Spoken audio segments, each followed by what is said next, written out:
Can I ask you a question? What are your dreams?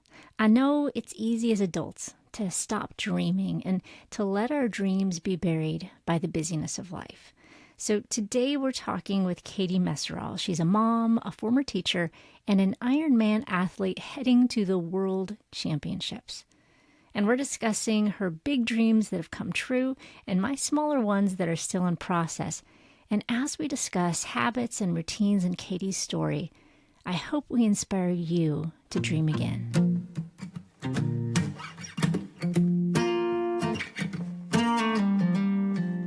Hey, my name is Kat Lee, and you're listening to the Hello Mornings podcast, where my goal is to help you to begin and build a life-changing morning routine. Now, each episode of this show is designed to inspire you in one of the three key areas of a great morning routine. Those are God time, plan time, and move time.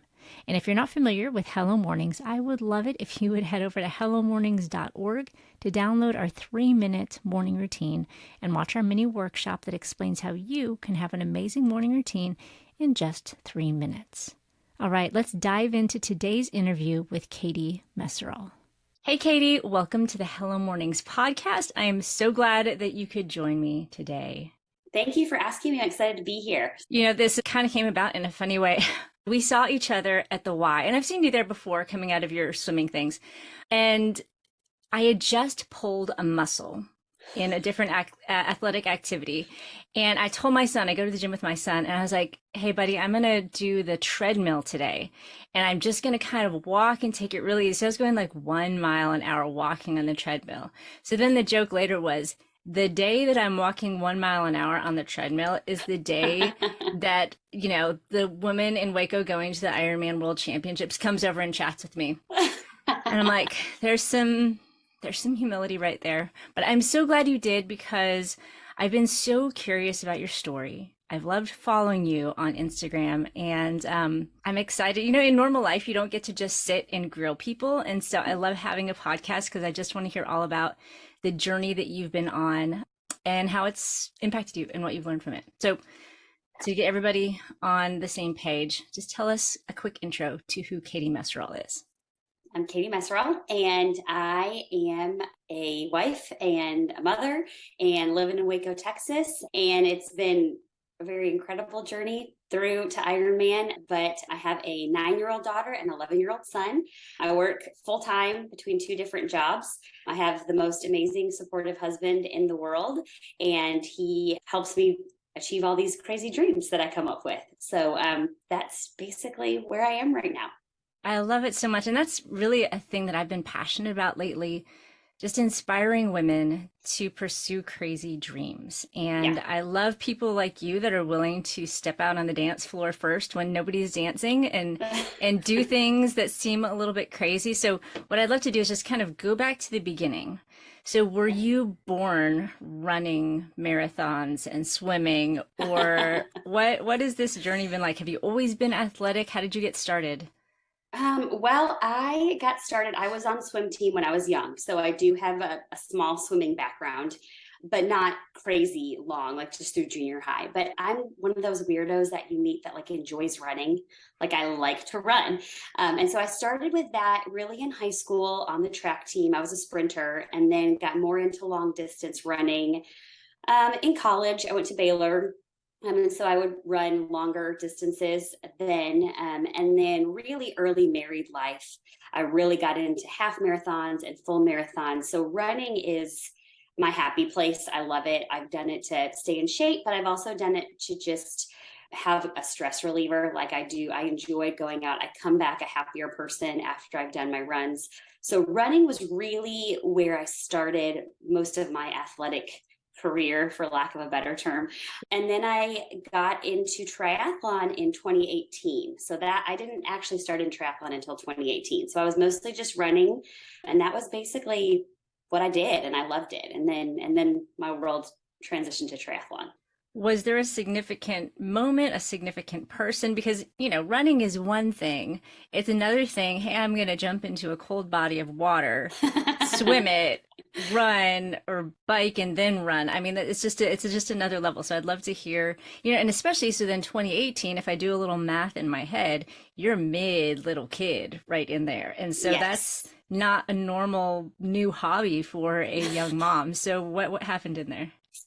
So what happened was the Lord brought us to Waco is what happened. So my husband and I met at Baylor, and then we lived in Spring and the Woodlands area in Houston for about 10 years.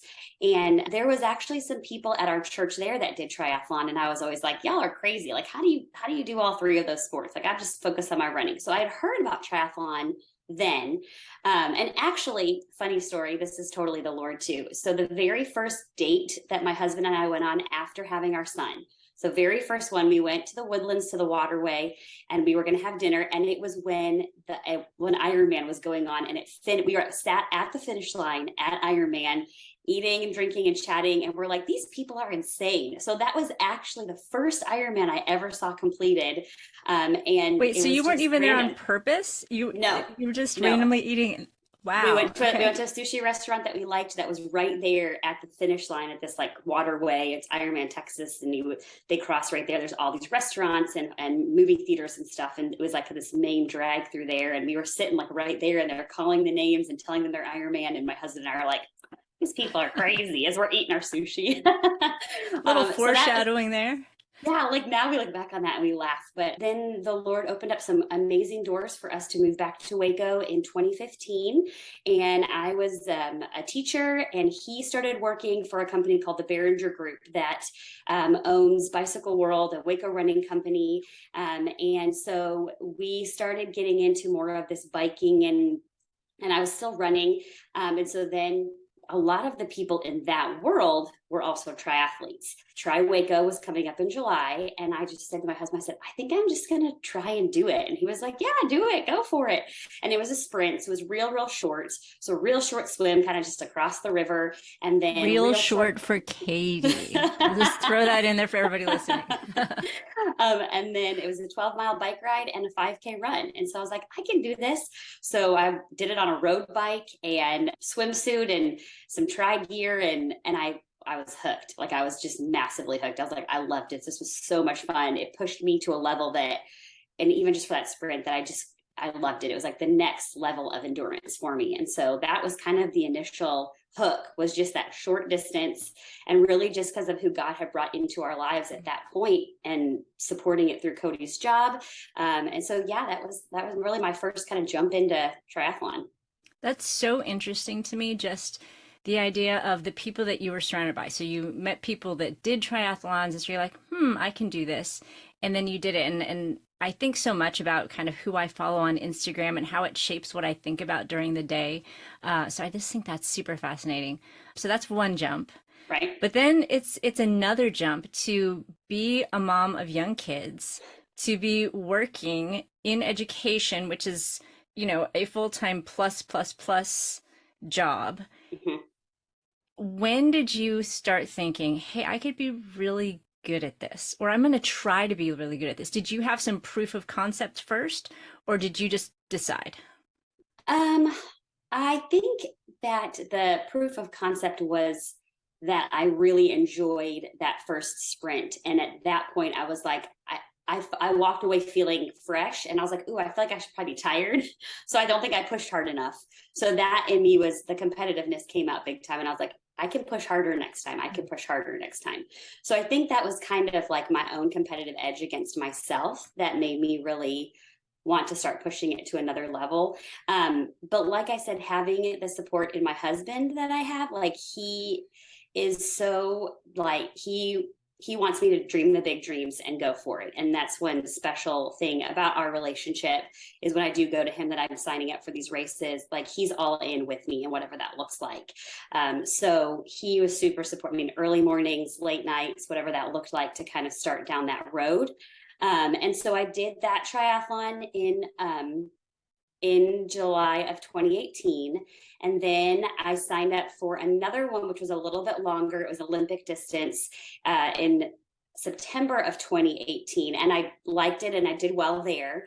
I wasn't podium. I wasn't like competitive, but I liked it. And at that point, we kind of sat down and we decided that I was enjoying this. And so we started putting more time and energy into my equipment and my gear, which plays a massive role in how you perform on race day. And then my big race was I signed up for Ironman Waco 70.3. So that was my first half Ironman in 2018, but it was when the swim got canceled.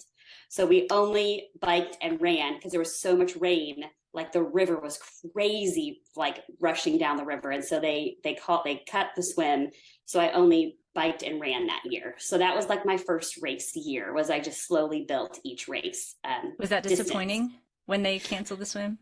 I was, yeah, because I was like, in my brain, I was like, this is it, I'm done. Like, I'm just going to do this this will probably be the farthest that I go. I would probably not do this again. So when they cut it, then I was like, well, I guess I got to do it again. So yes, I was extremely disappointed because at that point we had sacrificed so much time and energy and family time for me to be able to do this, and to not be able to see it through was definitely a disappointment for sure. Yeah. Do you ever feel fearful? Like, I'm putting all this into it. My friends are watching. My husband is supporting me. He's sacrificed so much. My kids are watching me. I don't want to fail. Does that thought ever cross your mind? And how do you deal with that? Yes, I have severe imposter syndrome. Like, I'm waiting for everybody to wake up and be like, what are you doing here? Like, yes, every single race before I come to the start line, I have that fear of, can I do this? Can I make this happen? Did I do enough work? Do I belong? Yes, I 100% have that for sure. When those times hit, I talk a lot to my husband, my coach, about that. We talk about how I'm feeling and the anxiety of race day. But a lot of it is, for me, I do what I call like tracing God's hand of faithfulness over my life. And I don't believe that he's bringing me through obstacles and training and time to not help me be successful, whatever that looks like on race day. Like, there's always a takeaway. Even if you don't finish a race, there's still something that you're learning from that opportunity to race and to get to that start line. And so I look back to where I started, even just running half marathons and full marathons, and the Lord has helped me. Like, it's such a sweet time that I get to spend with him, even on the bike. I mean, I'm on the bike for a full Ironman for 5.5 hours, right? And so it's just a time that I try to be really intentional with praying and just remembering how far he's brought me in that moment. And so extending grace towards myself, and then having the conversation with my husband and my coach about extending grace towards myself. But I'm doing that every single race. Like, every single time you come to the start line, you have that feeling. Do you ever have that feeling in the middle of a race? Or are you pretty much just focused on finishing once you start? Just focused on finishing. Yeah. At that point, I'm like, I'm here. I've done it. I've swam this distance before in practice. I've ridden this distance in practice. I've run this distance in practice. I can do it. And so you do kind of get into that mental zone. Yeah. I haven't had a race yet. And I mean, I still hopefully have many more races in me, but I haven't had one yet where I'm like, I'm going to walk off. I'm done. Like, I'm going to call it, where I've had to really battle through that. I mean, I can't say it won't happen, because it could, but as of right now, I haven't gotten to that place yet. I love that. So take us into a day in the life of Katie Messerall. Like, what if you are training for something where you're going to be on a bike longer than most moms of young children sleep?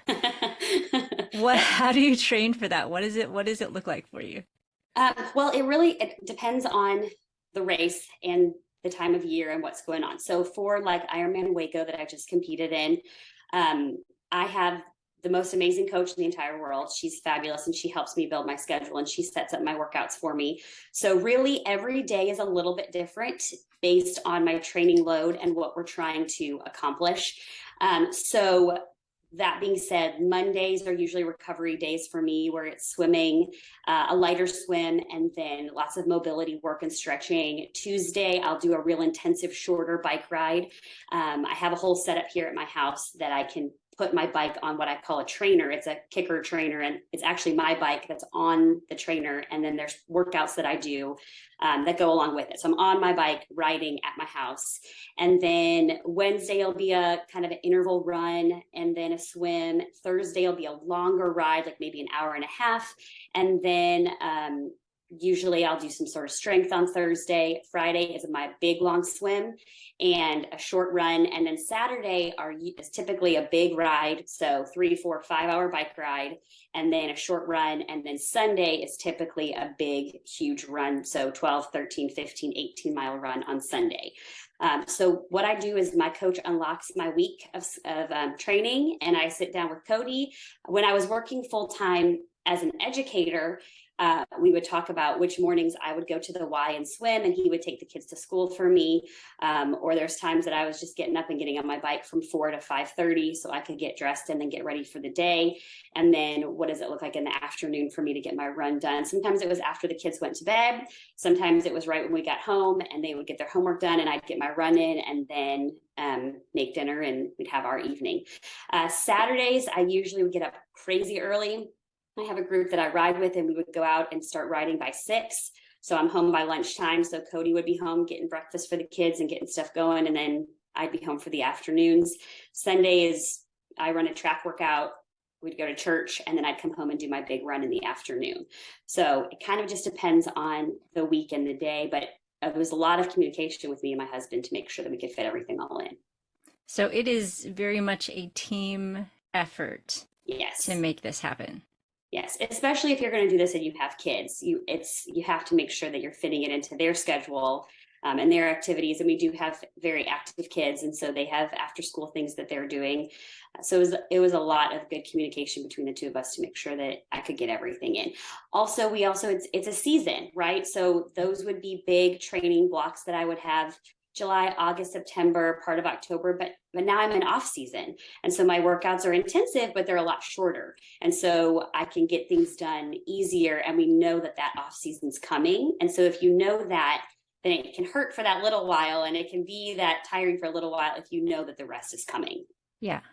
Take us into what those conversations look like, because I know that we have a lot of listeners who are in that same young season or just some sort of busy season with their family. And in order to make any kind of fitness happening, whether it's a daily walk or a yoga practice or whatever it might be, they need to communicate with the spouse to, balance that and to take turns watching the kids, taking the kids to school. So a lot of times, I think, especially as women, we have a hard time asking for help. And so I love how, one, your husband is such a part of this, and two, you have a coach. Obviously, to get to this level, you need a coach. But I think just as regular, everyday women, we don't want to ask for help. And so I'd love to hear just a little bit, how do you have that conversation with your husband?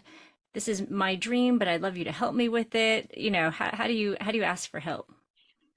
That's a great question. I think that we've been doing this together for so long now, like since 2018, it feels very natural. So I kind of have to go back in my brain to some of those beginning conversations.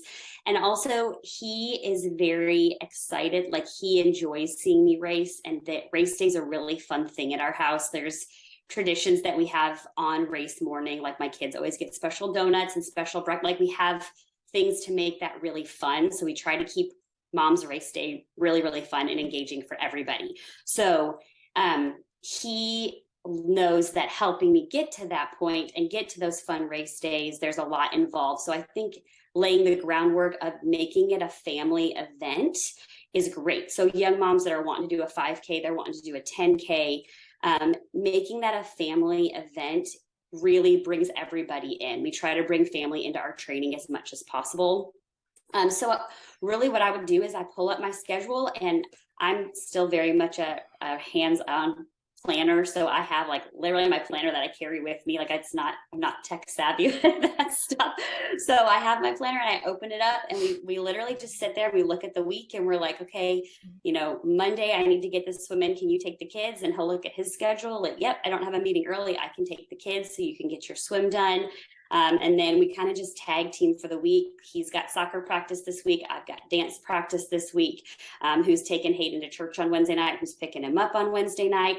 So we really just have that schedule written out that we sit down and we go through to make sure I can get it all done. And then it's the same thing for Saturday. There was times we had soccer games early. So we would talk that through and we'd be like, okay, it's a 9 o'clock soccer game. We'll take my bike to soccer, prep the game, and then I'll leave from there and go ride. So a lot of it was just sitting down with his schedule and my schedule and making sure that it was equitable in the way that we were dividing out our time, but also knowing that I had to get some key workouts in order to be successful for this big event that's coming up. And so him knowing that and being bought into that, I really think is kind of the biggest part of working together as a team to make that happen. Do you ever have a workout planned and you're like, no, I don't feel like this? How do you push through that? I do have those. The way that I push that is, number one, I have a coach, and the accountability of a coach is massive. I'm also a coach, so I have about 25 athletes that I communicate with on a daily basis. And there's some days that they're just like, I don't have it in me. Usually I found that if I just get out and start, then my body will want to finish the workout. So sometimes it's a mind over matter. Sometimes you listen to your body, and if your body is telling you you don't have it in you today, then you don't push it. Maybe you're getting sick. Maybe the workout the day before took more out than you thought. Maybe you didn't have enough calories. So you still have to listen to that. The other part of me, and this is the competitive part, and I don't know if this is great, but in my brain, somebody else in my age group is getting up in their training. And so they're going to have the training day, and I'm not going to have the training day. I need to go in and put that work in the swim. I need to get on this bike. I need to push through this run. So the little competitive edge of me sometimes takes over. Have you always been a very self-disciplined person, or has this been something that's come along with the running and the triathlons? I've always been pretty self-disciplined. I'm very goal-oriented, type A personality. So yes, it's that part has come pretty easy.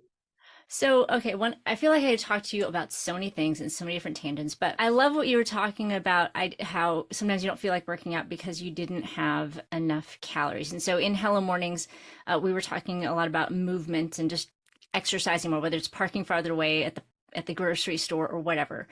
And I think a lot of times we separate the different aspects of our life and we think, oh, eating, it's kind of like entertainment. And until you work on your fitness, until you pursue an athletic goal, you forget how vital our nutrition is to how we feel and how it impacts us. So tell us a little bit about that, because there might be the woman listening who's like, yeah, I just typically don't feel like working out in the morning, or sometimes I'm just tired. How does nutrition play into our willingness to work out?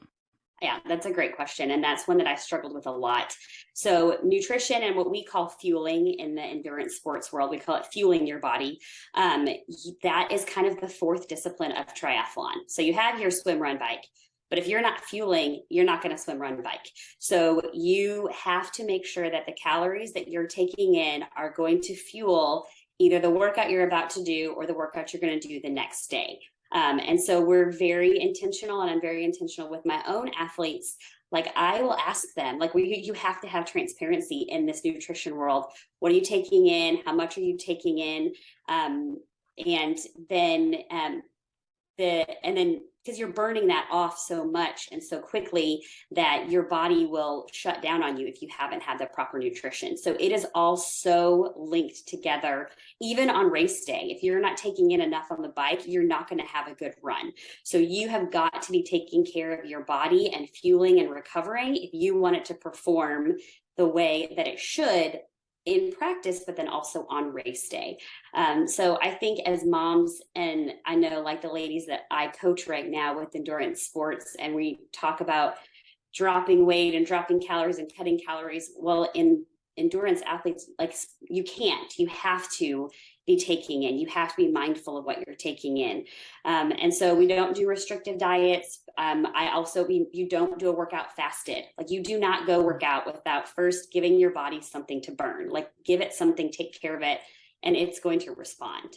So nutrition is a massive thing that we walk through, especially with female athletes, honestly, because we do have this no carbs and low fat and all that. But if you cut that your body's not going to respond. And that's not the way that we were created to live. And so it's just so much more rewarding. And the athletes that do then start upping the calories and taking the advice, they're like, oh my gosh, I feel so much better. And it's like, yes, as you will. That's how you should feel. So it's actually kind of this hidden little issue that we do talk about with endurance sports a lot. Well, and I just love that so much because I think it really just, we disconnect that so often thinking about our eating. And so we think about, especially just everyday regular women, we think about dieting or restricting or doing any of these special things Yep. instead of thinking about it as fuel for what we can do. And when you begin to exercise or have some sort of athletic pursuit, you connect the two. I'm like, oh, I ate this and I performed so much better. I ate this and I had so much more energy. And it just gives a different purpose to eating and takes your mind off of, just a lot of the restrictions, a lot of the, I think the challenges that people have about food and diet and all that when you realize, oh, this is like putting gasoline in my car and I need to pick the right kind to help me go, Absolutely. Yeah. Yeah. So another one, recovery. I think another thing that we often do is, especially maybe moms, is we think, oh, well, I have to go to bed late because I finally got the kids to bed and then I need to get up early. And we forget that we actually need sleep in order to operate. And there may be a reason why we're grumpy the next day or we don't have energy to do the things we want to do the next day because we don't take time for recovery. But again, when you're pursuing some sort of athletic goal, you recognize, oh, recovery is as much a part of growing as an athlete as training is. So tell us a little bit about what recovery looks like for something like being a triathlete. Yeah, that's good. And I agree. Whether you're looking at a 5K or a 10K, or you're wanting to start to get into cycling, you have to give your body the chance to rebuild after you've torn it all apart. So whatever that looks like, I mean, even just starting out, your body's going to push back and you have to listen to that for sure. I'm a pretty big fan of active recovery just because it's going to keep your muscles moving. It's going to keep you active. Your body is going to naturally go to the state that you're mostly in. So if you're constantly sitting around or there's, you're starving it, if you're not taking care of it, you're not recovering, your body's going to start storing it. If you're going to be tired, it's not a good situation. So I'm a big fan of active recovery. So mostly my Mondays are recovery Mondays, the way that I think of them. And it's a light swim. It's lots of mobility. It's lots of stretching. The other thing that I focus on a lot with my own athletes with recovery, besides stretching, is hydration.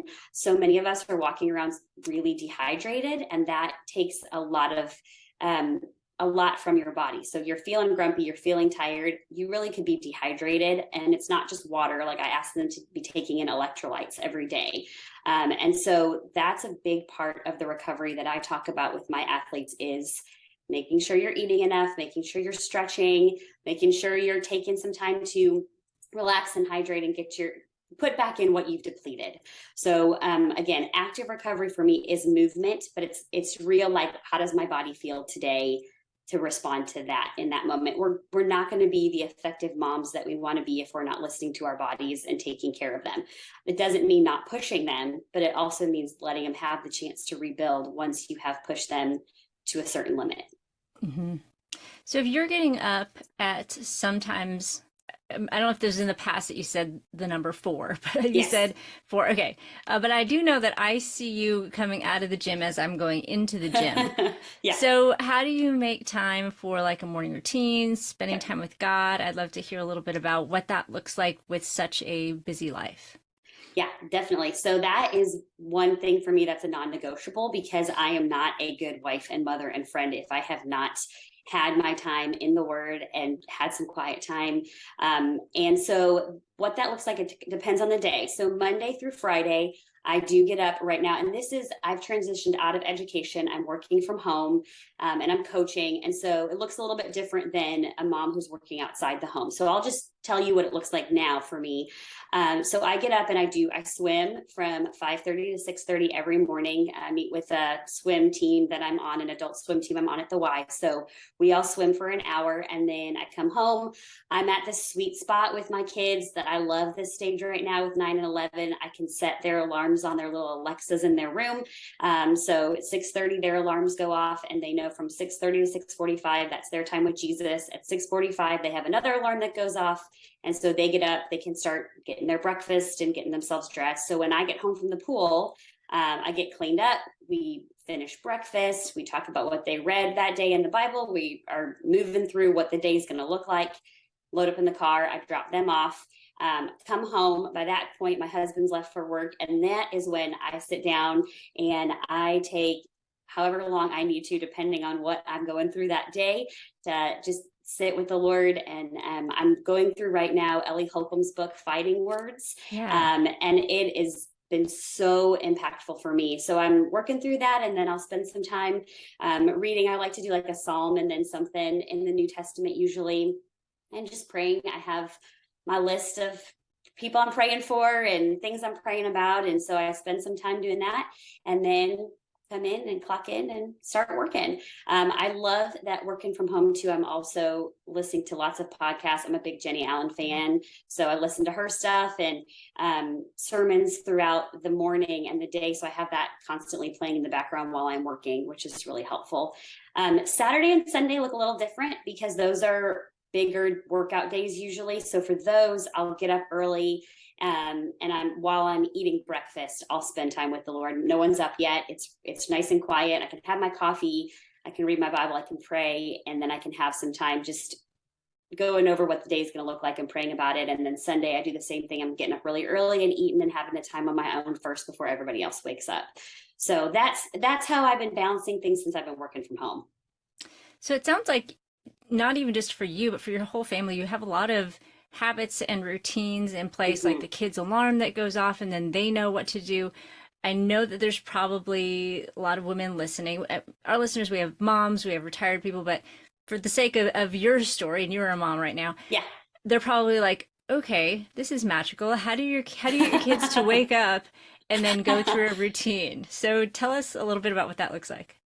I have been pretty big with my kids since the beginning, since they were little, on independence and teaching them to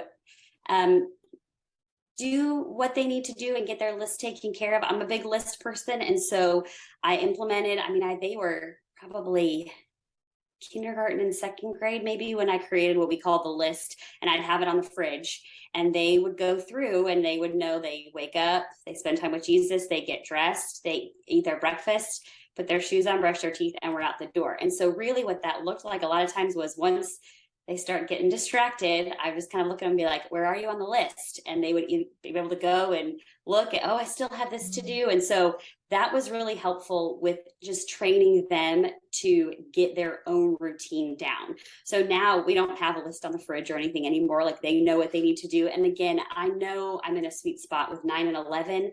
Like, they can brush their teeth. My daughter can brush her hair. They can get themselves a bowl of cereal. But I started really young with them in helping and training them and helping them get their cereal and showing them and having them do it on their own. So I've been pretty intentional from the beginning.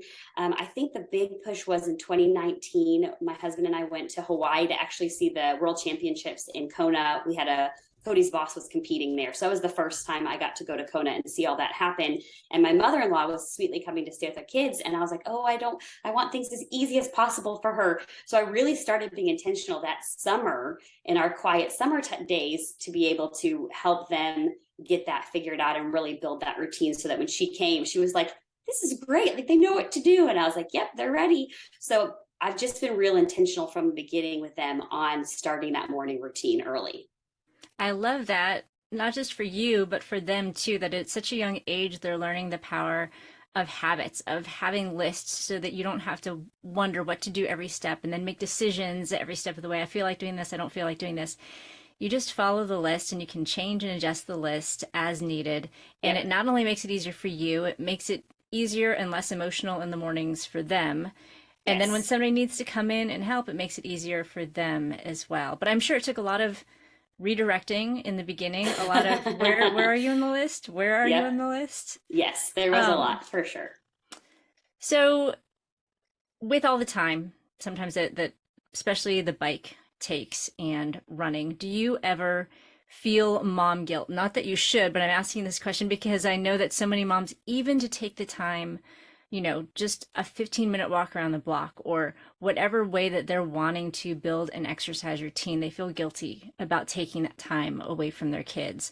And I know obviously making race day such a big thing has inspired your kids. It gives them a vision of what they can do. Because how many kids grow up thinking, oh, I could be an Ironman someday. Yeah. And yet they see that every single day. So what has been your experience with that? And what would you say to Yes. moms who feel that way? I would say it's 100% normal. And if you don't feel that way, I mean, every mom will, like you do, like every mom does. So we just all need to admit it and know that we feel that way. Yes, I also believe that that is definitely the enemy at work for sure, because they are going to come. He's going to come against moms so much, and so I think that is a lie, because we have got to take care of ourselves to be able to pour into others, right? So you can't pour from an empty cup. And so it's such a real thing to have that mom guilt, and it's a struggle, and it was definitely a struggle when they were younger more. It's also a struggle when you have kiddos going through just growing up and they start to test things, or they're going through challenges and they start having meltdowns, and then you're like, am I training too much? Is this because I'm not around? So you start to question a lot of that. The way that I handle that is, like I said, I try to bring them into my training as much as possible. So when they were little, I had the double jogging stroller, and we went out and I jogged with them with the double jogging stroller, and they'd have their snacks and they would talk to me the entire time. I couldn't always talk back because I was like, oh, but they would talk to me and we'd have these great conversations, or they would have these great conversations. And then I also, and I know that I know there's ladies that are listening that don't maybe have the support of a husband, but I do know that for me, it's been really good for him to have Saturday mornings with them. I have so much time with them, mom to kids. I mean, I'm in the mornings, picking them up after school, chatting with them after school. At those couple hours on Saturday morning when they're hanging out with dad, sometimes they're working on lawn stuff, sometimes they're sitting watching TV, but it's been a really sweet time for them. And so I try to think of it that way, as I'm giving him the chance to get some one-on-one time with our kids as well, which has been really good for them. Again, I know that some of the listeners don't have that, but giving dads the chance to have some one-on-one time with them is awesome. I just think that we need to take the time as moms, whether that's a yoga class, whether it's a walk.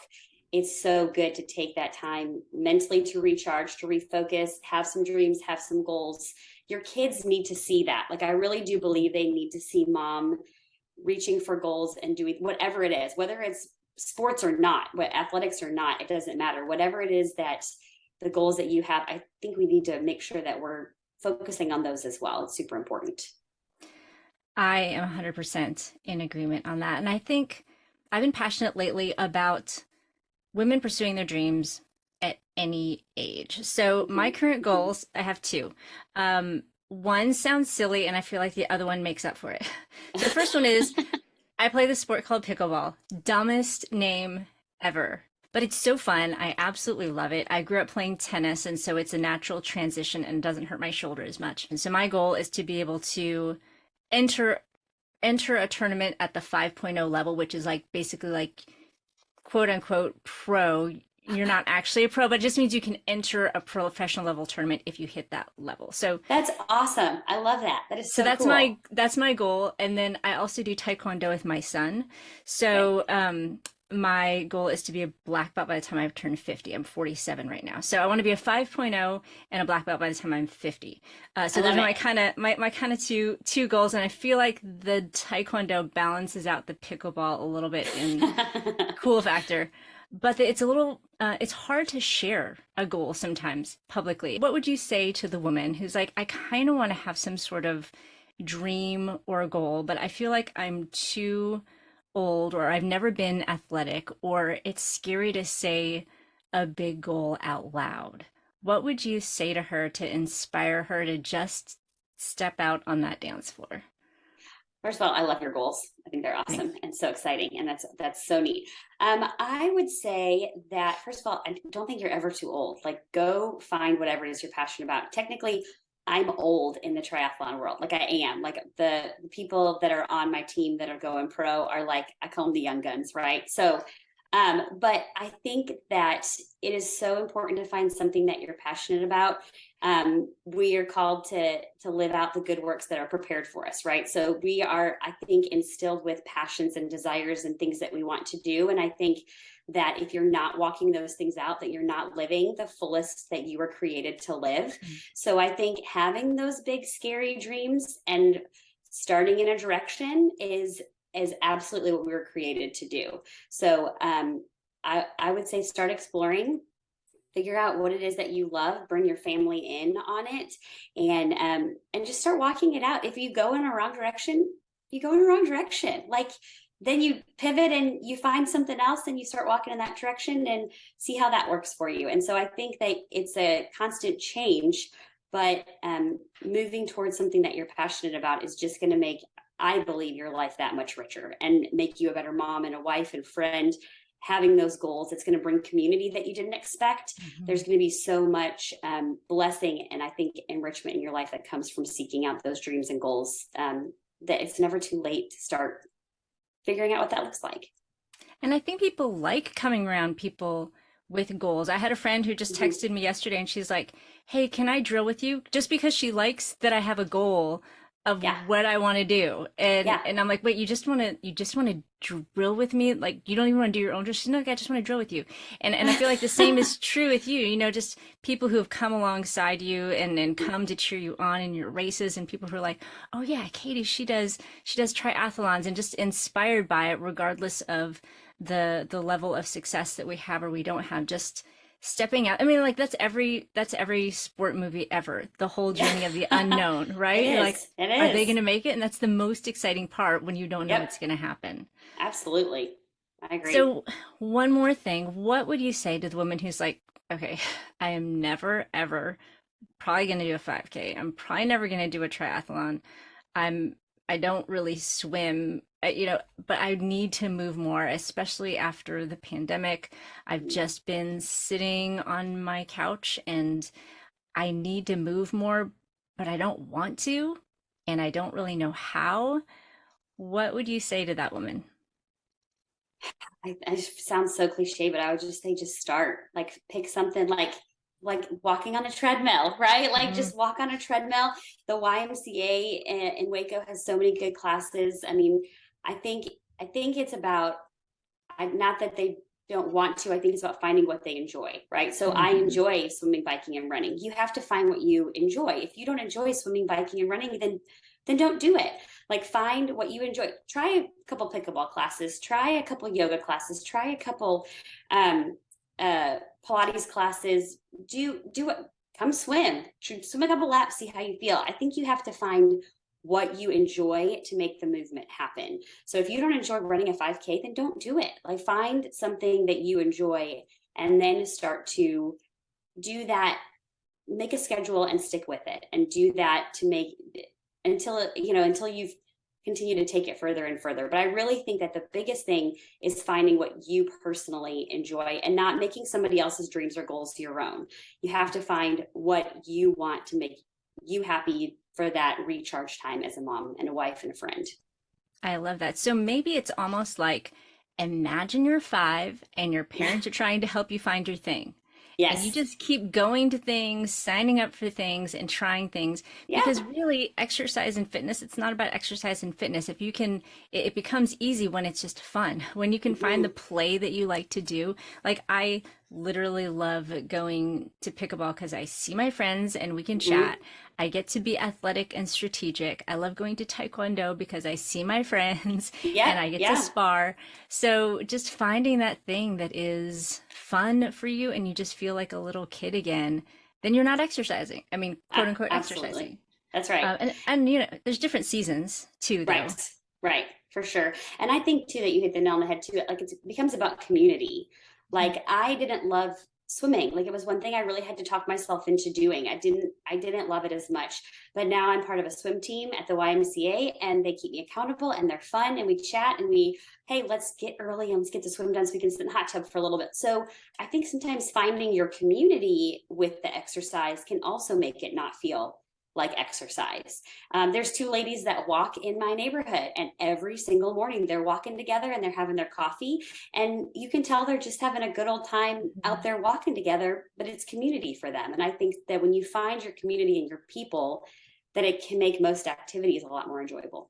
Yeah, and that's even how you got started on the whole journey, was finding that community they stretched you a little bit, they challenged you a little bit. Hey, we're doing this, and then you started doing that, and look at where it got you. I love it. Yep.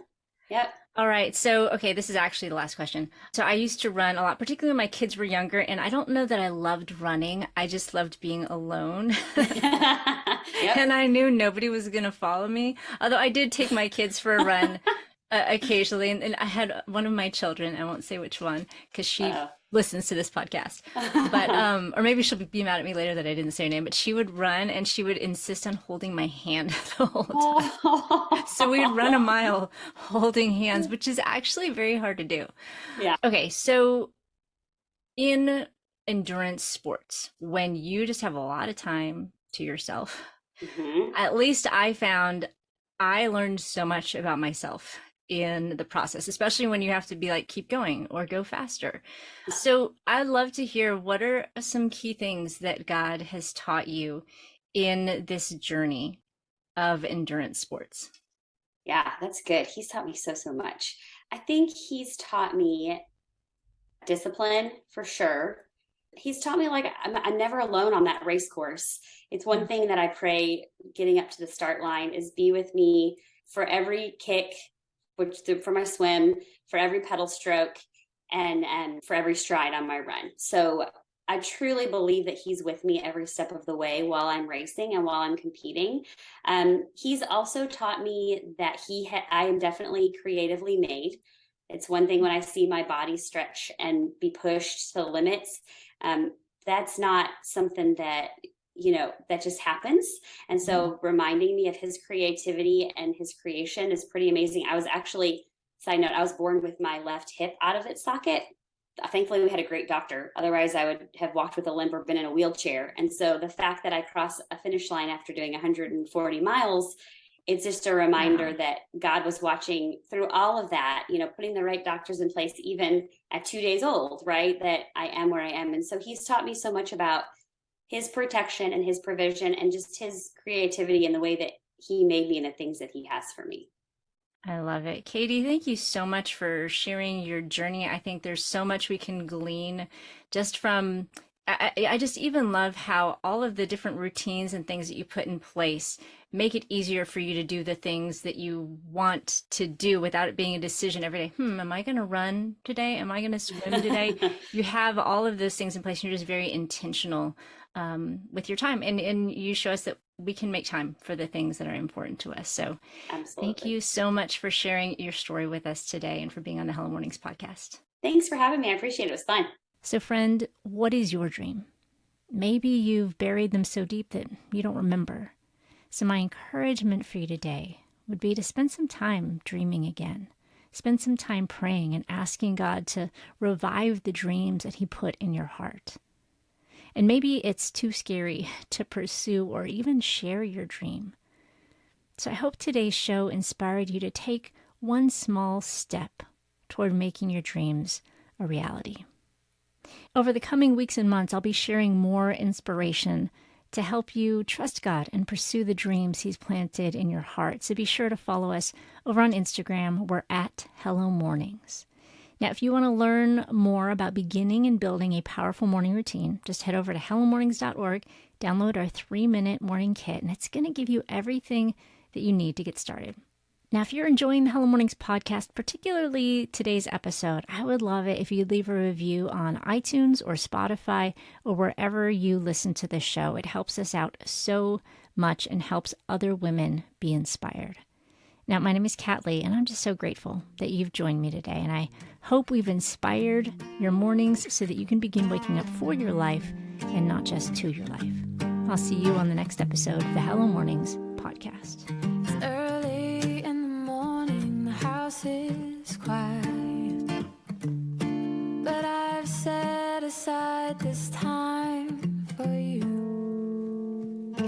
I bow before the throne of a noble king, and in this place my heart begins to sing. It's gonna be a God day filled with His grace and sweet new mercies.